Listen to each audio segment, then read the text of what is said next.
So, Ronnie, great to see you. Here we are back for another podcast with the cameras on, of course. So, no hiding place. But it's great to see you. It's been a few months since we sat like this, opposite the table.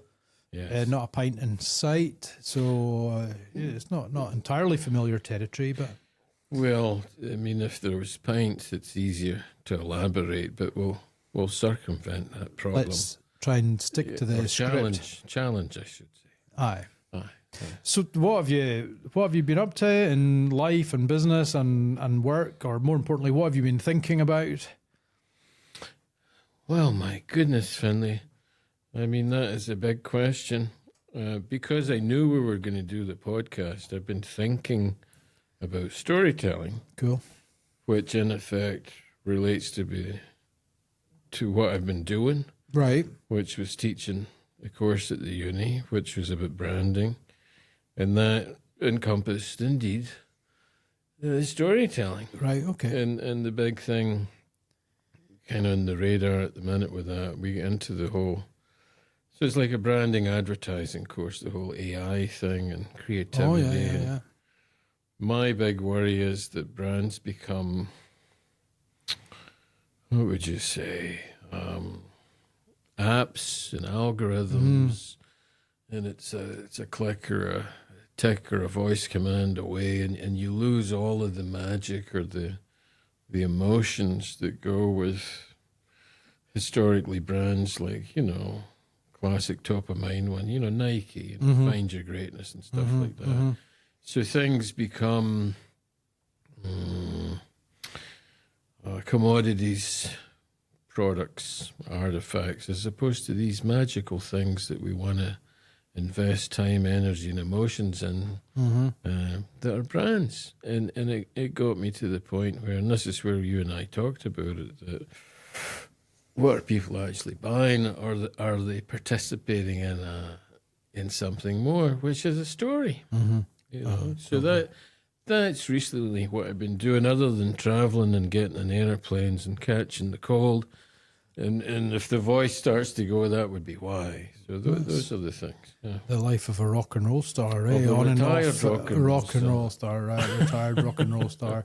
No, listen, that's all great, and I think the students are really lucky to have you. But obviously, from time to time we get you working with clients at Frejz, and I think that's when I love that domain between business and academia, and I don't think there's enough crossing of that divide. No, both ways. To a certain extent, I see myself playing in that space a little bit, but that's not really following on from your storytelling agenda. So let's come back to the brands, and it's brilliant that you're bringing it into the classroom.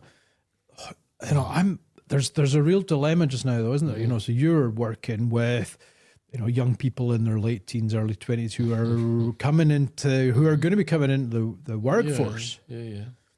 But with this evolution and AI in the workplace, it's a real challenge for them. So coming back to the storytelling piece and that humanity piece, so it's the soft stuff, it's the magic around the products and the services.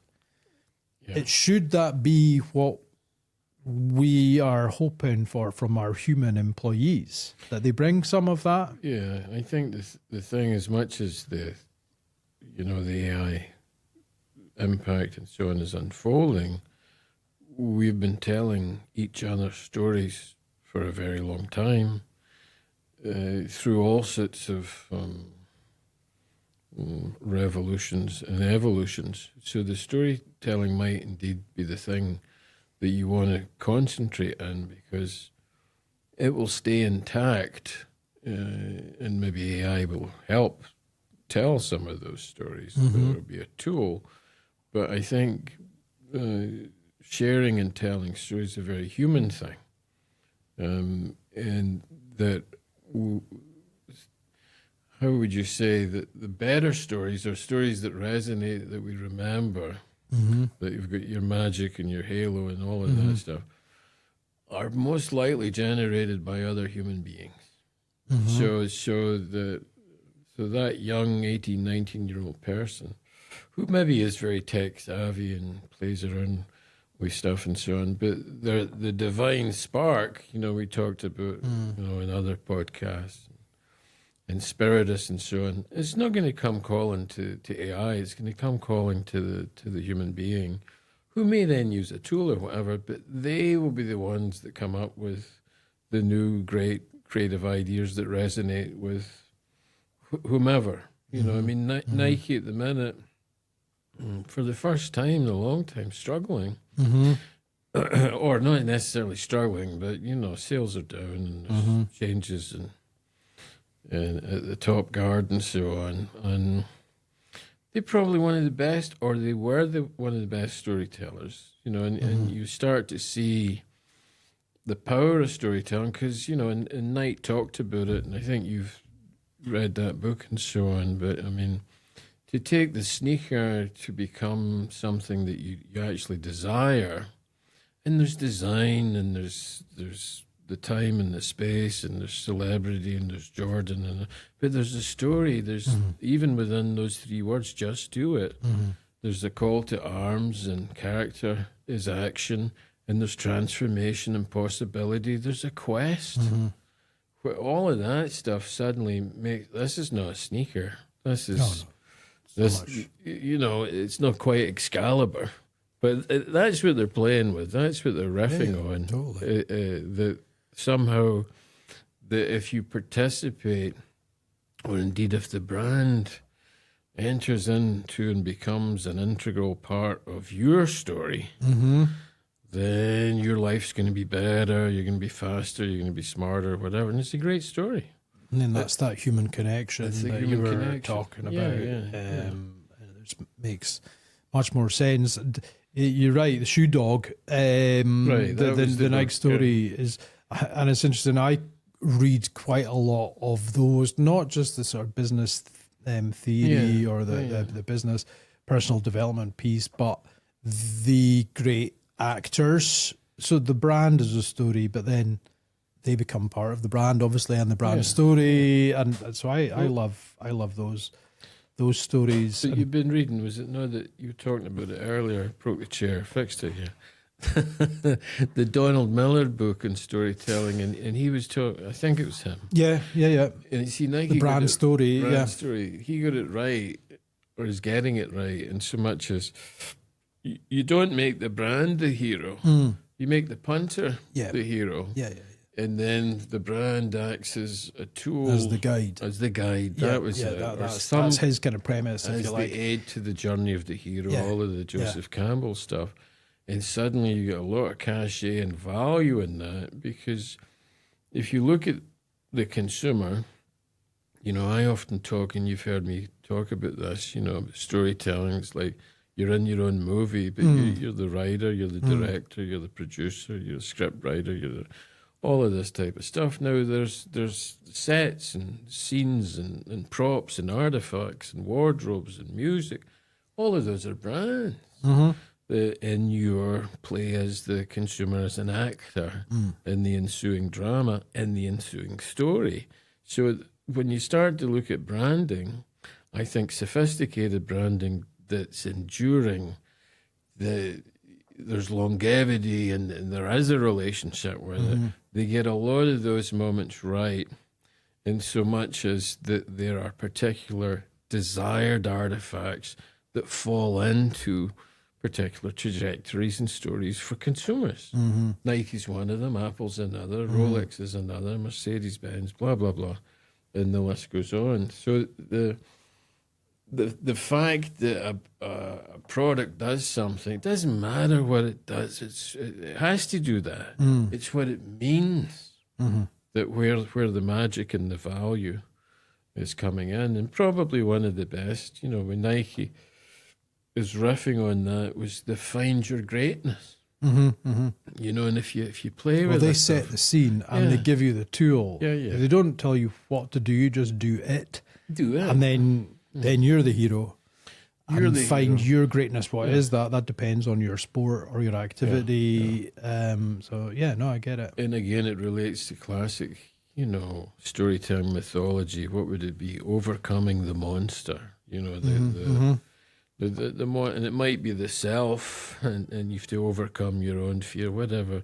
But it's this notion of facing a particular challenge, and they talk about, and the literature talks about sympathetic storytelling. So that the idea that, let's say it's within an advert or something that's streaming long form online, the consumer, the audience, the initial recipient who becomes the participant identifies with, reflects, is sympathetic to the protagonist. And find their greatness. It wasn't an extremely successful sports athlete. It was normal people. The Superman versus Spider-Man. It's Stan Lee coming in with saying, well, Spider-Man's just like you. So this guy in the ad is just like you. However, they have a challenge, or they used to call it the man in the hole. We meet the protagonist and they face a challenge, and it's just like me. So you're rooting for that, and then but then with the Nike sneakers, their psychology, their philosophy change, and they overcome the monster. They find their greatness, so that suddenly, and that's, to my mind, and maybe I've got a romantic kind of lens on it, that's doing more than Adidas or New Balance or Asics or however you say it, unless you're shown up in the figures for decades now, and it's amazing, isn't it, that others haven't caught on. And the fact is, you started off by saying, look, this is ancient, this goes back to the beginning of time, the man in the hole, or that story. I think it's how man became the apex predator, because they could share stories. So if we work together collectively, then we can hunt and gather and more efficiently, effectively. If you share the story, then you transfer meaning, then you become, smarter, more aware of everything. So you start to move from surviving to prospering because you're sharing stories. And we all become a little bit more like the hero in the story. Yeah, no, that's a nice take on it. I think there's a lot in that why does storytelling, in Campbell, Joseph Campbell, the hero has 1,000 faces, and that was his interest. Now, why the names and the faces change, but the stories remain the same in the different cultures, these seminal kind of stories, one of them being the journey of the hero is probably seminal, and the call to the quest, I can't go, but then, I'm going to go, but along the way, the Miller thing, one finds the guide, the magic wizard, the Tolkien stuff, the Lord of it's all the same stuff. Excalibur, the tools are there, then the challenge, the monster. Beowulf, the descent into the underworld, but then the hero finds his way out and blah, blah, blah, all of this stuff. And then he's transformed, transformation. So for me, within branding and marketing, I think it's still about that. I think it's about the possibility of transformation and change. You said just do it, finding your better version of self and so on. And you could say, okay, and that's all ancient. Now, if you look at the tech, and whether it's TikTok or Instagram or whatever, it's a storytelling, sharing platform. Sure. So people they're sharing stories. It's the same, it's exactly the same thing. The reach and the velocity have changed, but it's exactly the same thing. And if we go back to the beginning of storytelling, it would have been more like that. It would have been very visual. It wasn't written. We went through a period of it written, but the great storytellers would have been acting it out, which is a visual experience. They'd be acting it out or painting it or drawing it in the sand, and it might not even be language or whatever, but storytelling. Yeah. So if you and I, maybe had an illusionary pint there, and I'm starting to warm up, So the saber-toothed tiger jumps out at us and way back when. If you and I work together, well, there's a better chance that we're gonna make it out of this. So, as opposed to no communication, it's over. So I think that the storytelling is doing a number of things at a number of different levels. It emotionally is connecting you with the other. And think about going for a pint. What happens when you do? You tell each other stories, and so on.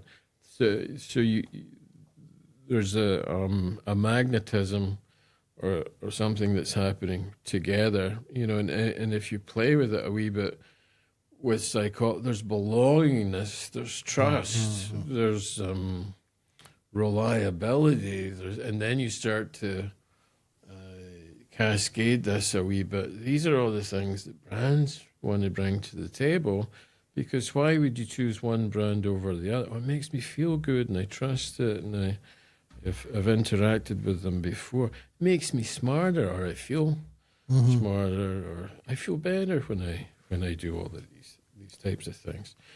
Oh, so we'll ask for a price premium. What kind of computer? Oh, it's an Apple. I have an Apple. It's a different story. It's doing the same thing as the HP, but it's a different story.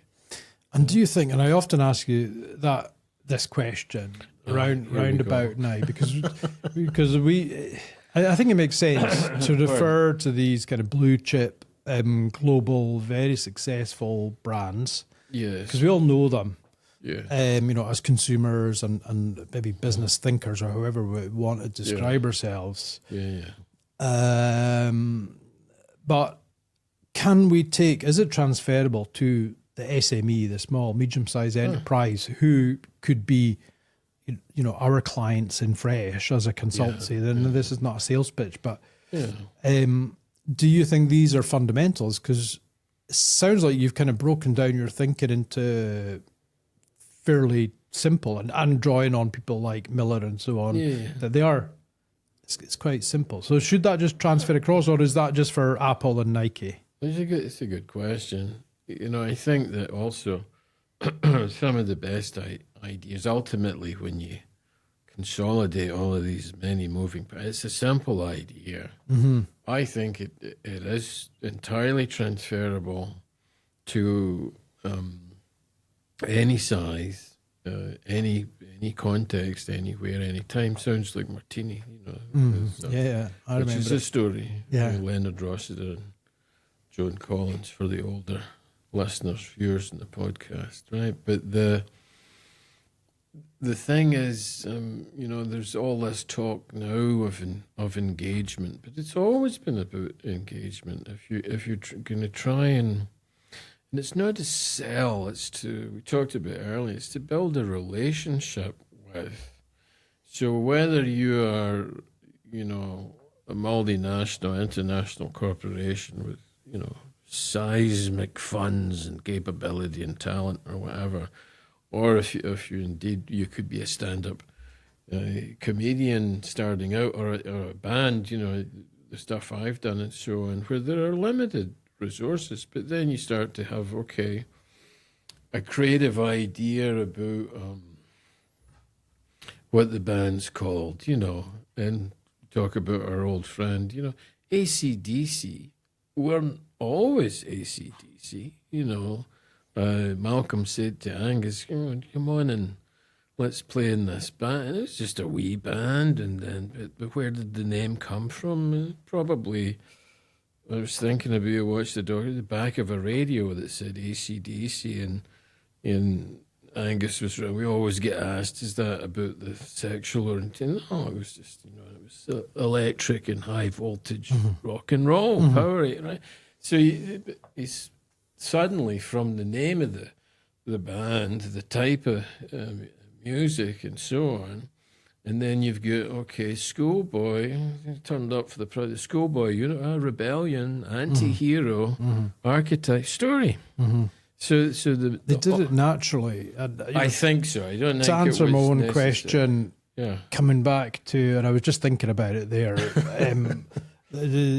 that we think about Apple and Nike in today's terms, or maybe what they've done over the last 20 years. Yeah. But I think they were great at that back in the 80s. Yes. So Steve Jobs understood brand positioning, being customer focused and all those things, and built a brand. Then it wasn't like they got to being a behemoth and then decided, let's put this storytelling on top of it. It came quite naturally as the AC/DC story kind of came from the origin of the band as well, as you say. I mean, the other thing is, it's interesting what you're saying. Jobs often cites night as an inspiration for, now, how do I turn this industrial product, which is for huge corporations, into an end user, single user, consumer desirable brand? And I think, a lot of it's his personality, but you see it bleeding through in the tagline and think different, and it's related to Angus. It's challenging convention and establishment and so on. It's David and Goliath. It's Apple versus IBM then. So there are metaphors at play, and probably the seminal moment is in, and you talked about it earlier, George Orwell's 1984.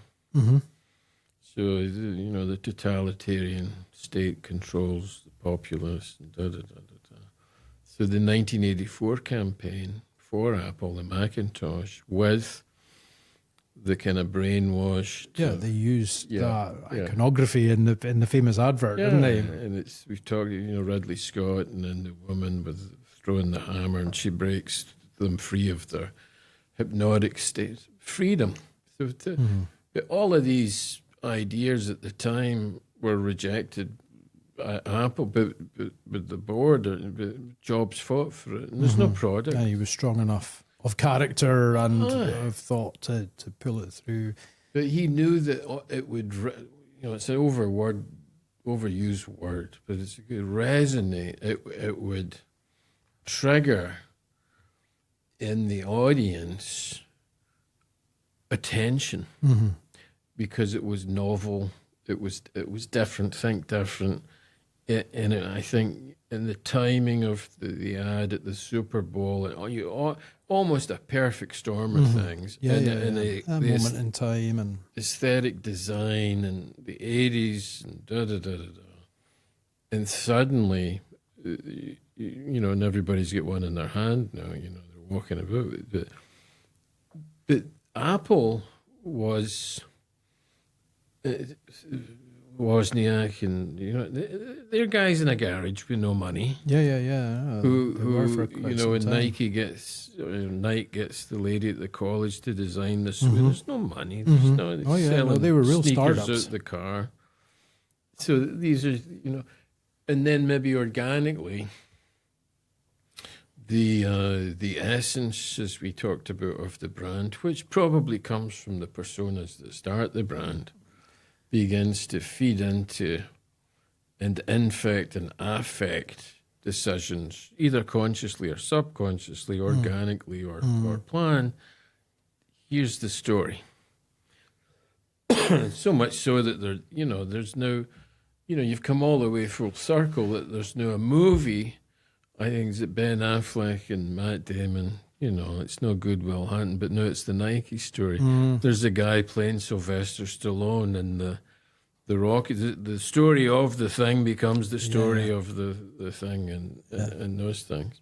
So I maybe kind of skewed off piste on it a wee bit, but I think it's entirely applicable to two competing bars down the road, or restaurants, or the window cleaners or whatever, the to anything and everything, So I'll set you up in a second. Another question. I'll get you thinking on your feet in terms of.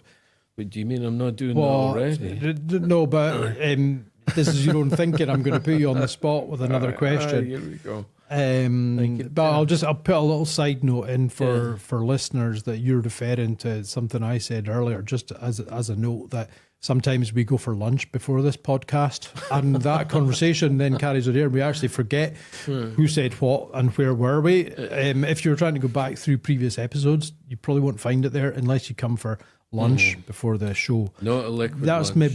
maybe an offer we could. I mean, it's kind of special offer. And this is now I come back to this piece to go, right, it's not a commercial, but imagine Sponsored by it's the Fresh podcast, so it's only fair we talk about some of our services. So you told us about the course, the undergrad course at the university, and there's obviously a lot of storytelling in there. But now what we've said is, listen, SMEs trying to grow, whatever the objectives are, can use this thinking in their growth strategy.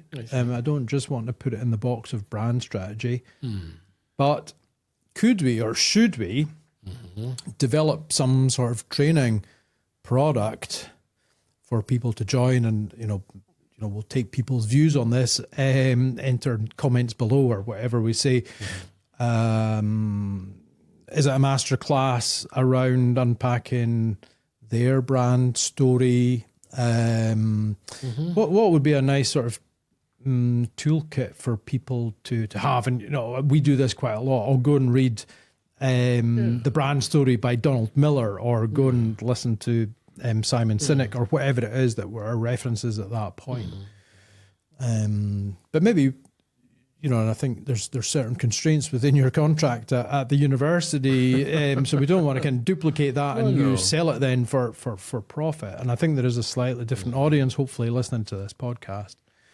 I think storytelling for growth, or So this is the challenge. If we had a blank piece of paper here, and we sometimes do this, the sort of business geeks that we are, let's chuck it down on paper and say, right, what would that look for? What would that look like for a 90-minute session, or what's the takeaway for people to go, right, now go and take that into your business? Yeah, I mean, the short answer is yes. And I'm already thinking, learning to tell, right? But no matter the stage or the size or the nature of the business, there is most likely a clearly identifiable arena where storytelling could be utilized to bring value in terms of many, if not all, of the key performance indicators: more customers, greater retention, less bounce rate, whatever it is, more stickiness, greater emotional connection with it, with the brand. And I mean, you see this. You mentioned the university. You see it at play at the university, and so graduation today, or winter graduation, it becomes a story. The all of the actors and the stakeholders, the students, the staff, the institution, it becomes an event that around, before, during, and after, there's a marketable story that there's value to make the current customers feel good. Here's the degree, and you get to dress up. And dressing up, there's ritual. There's all sorts of great stuff for great stories, isn't there? And for those, what am I going to do next? Because it'll be in the media and it'll be online. I could go and do that. That could be my story, right? And then you talked about it, and we will not mention names, but the staff, well, there's a tangible, measurable output that validates the whole theatre in the right way, and an important theatre it is, which is university. So there's one example that's already, whether it knows it or not, and I think they're beginning to wake up. Wait a minute, this is a good story. Yeah, I think it's nice. And I've seen some special guests get invited into that performance. So Annie Lennox, There you go. Sir Alex There you Ferguson, go. they come and tell their story within Within the other, wider with everyone story. else's story, which is great. You know, this time of year or at graduation time of year, we see these. There's always someone who is the star. It's maybe someone from U.S. Marine Corps. They often do a great Right. job at some of these graduation Seminal ceremonies. taught you Matthew McConaughey. Yeah. And all of these kind of the story. And if you pull the lens back a wee bit, and you and I have talked about this, and somebody once asked me, oh yeah, and they were kind of, it was the kind of challenge. Can you define marketing or one word? And I said, yeah. And, come on, I said, value. And then, okay, you have to elaborate a wee bit, but it's value for everybody that's involved in the exchange of value. How do you exchange value? You share things, and you're back to storytelling. Often, okay, there's economic exchange, but if you look at the move towards advertising being a top-down command prompt, buy this, buy now, it's becoming participative, and opinion leadership, and it's becoming participatory and conversational, becomes about stories. So the students today, they will share stories on LinkedIn and other social media about their day at graduation. The story's the thing, because it starts to pull together all of those moving parts that used to be experience economy or the thin air economy. I think it's the story economy, or becoming it. I think it really has always been there.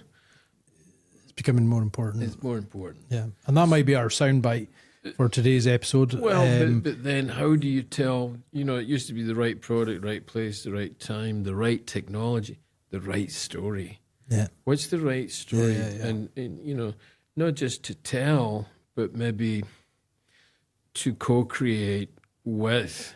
Right. Then you've got that empathy piece as well. Yeah. And it's a different. You see this Black Mirror playing with it in terms of sci-fi. I mean, we're already in a sci-fi state of mind, right? But you go into Netflix or something and you watch a movie.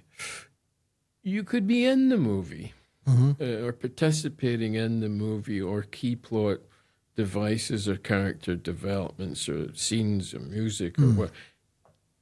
So you're collapsing in the story too. I think we see that more in reality TV and traitors and when we pick up our phone to vote for who stays and who goes out and so on. Participatory. But yeah, I know we've seen some of those sort of interactive movies as well. I'll tell you an area of work where I'm doing some storytelling, which isn't maybe in a typical domain. So as you know, I work with quite a lot of clients to raise equity investment. So selling shares in their business. And it looks very much like it is numbers driven. It's all about the finances and how much is the business valued at. So how much are you going to sell for 10% and so on. But a bit like the realization to say, listen, the connection that we want to get with consumers is like the connection we want to get with investors. It's exactly the same. So investors are humans and they're driven by human emotion. And so I try and impress that on the people I'm coaching. Yeah. And it's interesting that the more technical the offering, the less storytelling they want to tell, because the technology is so important. And listen, it is, and you've got to be able to describe it or explain it, but actually you've got to be able to explain it in quite simple terms for a generic investor. But the piece that I try to impress on them is actually what you've touched on a couple of times, is the relationship building, the emotional connection. So yes, the business has to make rational sense. So there has to be a good, strong, growing market. There has to be a competitive advantage. But like buying a luxury product, often we will make an emotional decision, and then post-rationalize. So sure. I like this team of people. I like her. I like him. I like the story that they've told me. I like the journey they've been on. And by the way, the technology is quite good, and it looks like the market's growing. So most likely, I'm more likely to invest. Most likely, how the decision actually takes place in reality. Investors, like consumers, don't always admit that, because they like to think, as humans, we like to think that we're entirely rational, but actually we're not. Yeah, I mean, I'm maybe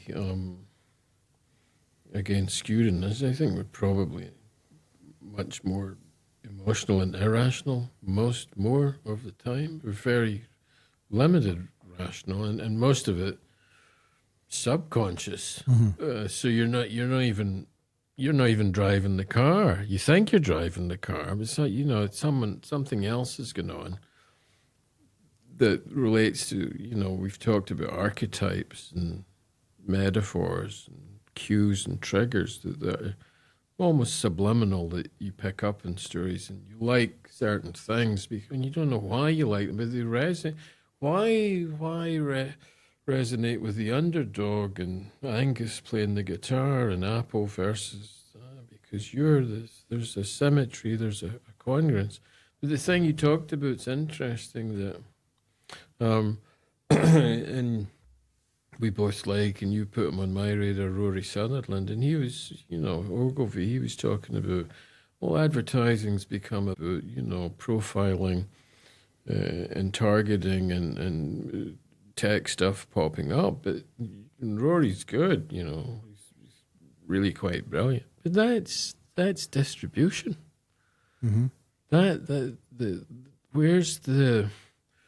Where's the schmaltz? Where's the entertainment? Where's the cleverness? That's it. Or where's the where's the irrationality? Idea? He likes to flip things on his head. Right? What if it didn't make sense? Then it becomes more attractive for him, doesn't it? It's kind of what you're talking about with the pictures of the events. So, might become very interesting. And again, when you do something novel that's different, Jobs was good at this. You don't see him talking about technology. He talks about benefits and output, and was brilliant at it. But if you see someone looking to get, I need investments in this new piece of technology. This is what the technology does, and this is how it does, and da da da da da. Yeah. That's there. But if they turned up with that's just there in terms of value. But if you surrounded that or framed that with an entertaining, novel, engaging story about maybe them and how they arrived at this type of thing, then you have attention. And I think attention, the more I've looked into this, that's the game.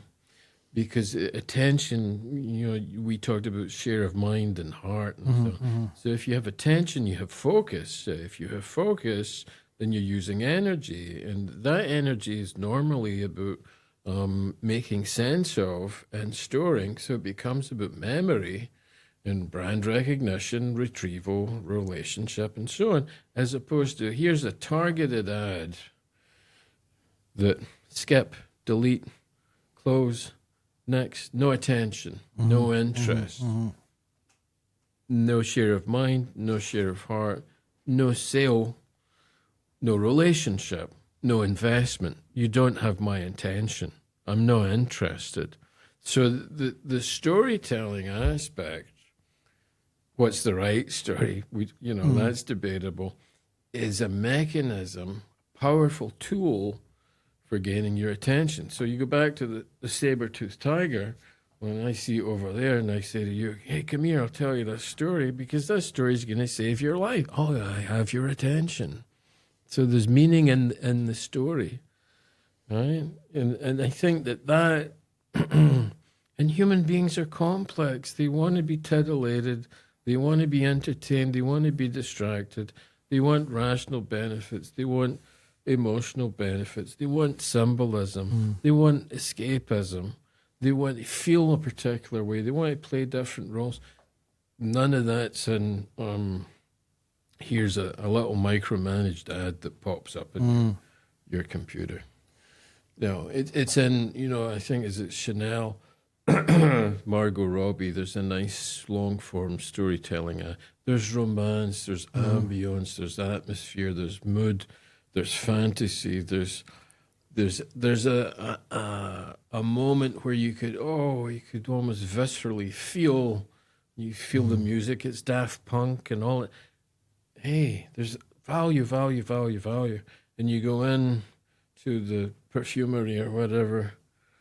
Oh yeah, it's expensive, but you are asking, where is that Chanel brand? And there's a million other brands that maybe has your attention, and that's the difference. So to jump beyond those kind of simple brand metrics, that people kind of go, right, brand strategy, build a brand strategy, KPIs, to what you're saying is there's kind of simple, but to get there, it's quite a complex jump to get into that storytelling. To manifest desire, you're not going to get there with, it has to be meaningful marketing metrics. And I think Lego went from nearly 300 metrics. That by the time they'd measured them, everything had moved again, because it's a big data. Yeah. Oh, we can measure this, we can measure that, measure the next thing. Oh, decision. Well, we don't know. So you spend all your time measuring. So they reduced it to about 7 seminal measures, right? That then feed into, meaningful decision making, because the metrics provide provide data. Now, data has to become information. That's through analysis. Normally, AI and Google Analytics, but it's human interpretation of that moves it from data to information to intel to intelligence that feeds and informs decision making. Right? So they're potentially measuring not Lego now, doing really well, but a lot of where you were going, you're measuring all the wrong things. Yeah. But they've maybe been trained, or best practice says that those are the metrics that we measure. That's what marketers do. Yeah, efficiency, effectiveness. Yeah. But why are people migrating? So maybe we should be mentioning bounce rate or churn. Not nice term. Why are you leaving? The why? Why? To understand the why is actually the eureka moment. It's the eureka moment, because what's happening is consumers are realizing that this brand is the same as that brand, is the same as the next brand, is the same. Look at the car market. It's no longer car market. How long does it take to charge, and what's its range? Yeah, totally different. Where's the feeling of driving a aesthetically pleasing, symbolic, a moment in time? They're losing, or it might come back. But it's the same thing. If we're just moving from A to B, then it's just the same car. You don't need it. Too simple. No, if you're telling us that we're actually in what should be known as the storytelling economy, that we're going to come back to that, and I think you're right. We've kind of been fascinated by the technology in that sense. But just as we finish up, listen, thanks for talking to us. I think we've had some good ideas. Let's see if we can get some engagement. I'm better before after dinner. Yeah, no, but listen, I think we've done well. But you reminded me of a really bad joke there, so I'm just going to put my trainers on, Nike trainers. So I'm stood with you. Well, there you go. There's the saber-toothed tiger. Well played. And we're quite unusual as cavemen, because I look down and go, right, well, I'm going to put my Nike trainers on. Right. You've got more. You're a richer caveman. I'm a richer caveman than you. More brand conscious, aware, and Ronnie says, "Finlay, why are you putting your trainers on? You can't outrun a saber-toothed tiger." And I says, "I don't. I just have to outrun you, son." That's it. It's a good story. It's a terrible joke, but hey, there we go. It's an old story with a new story. It's a real advert, right? And I think that, and I know that the great fellow that's recording it will be telling stories and comedy and stuff. Humor, is a wonderful device is not the right term, but for lack of a bit, to get people to connect and go with the story. Billy Connolly, Eddie Murphy, Richard Pryor, Robin Williams, storytellers. Oh yeah, for They're sure. not telling It wasn't jokes joke as such, telling. I mean. And if you look at the old VW, Volkswagen stuff, where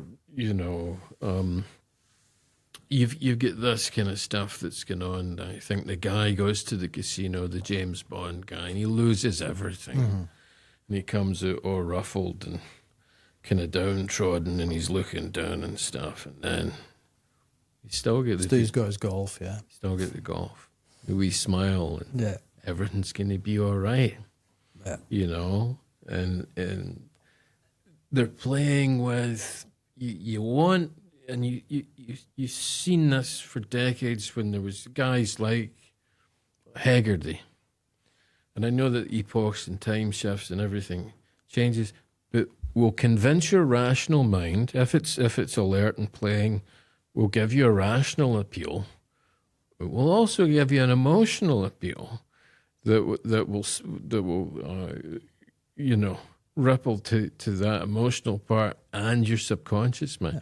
Yeah. So when you have the inner dialogue that I really shouldn't be buying this Lamborghini, but you remember that Mr. Lamborghini said, well, you buy a Ferrari when you want to be someone. You buy a Lamborghini when you are someone. And it's all there, and those guys go all the way with it. And you were talking about Monton, and so we're in Monton and Monaco. If you're driving from Nice to Monaco in a Lamborghini, you're going to remember that story, that trip, that experience. If it's a Fiat 500, you might. If it's the Lamborghini, you will. Storytelling. Buy a Lamborghini. There we go. Thanks, Johnny. Thanks for your thoughts. Enjoyed our conversation. Oh, thank you, Finn. Another episode of Life in the Brand Lane.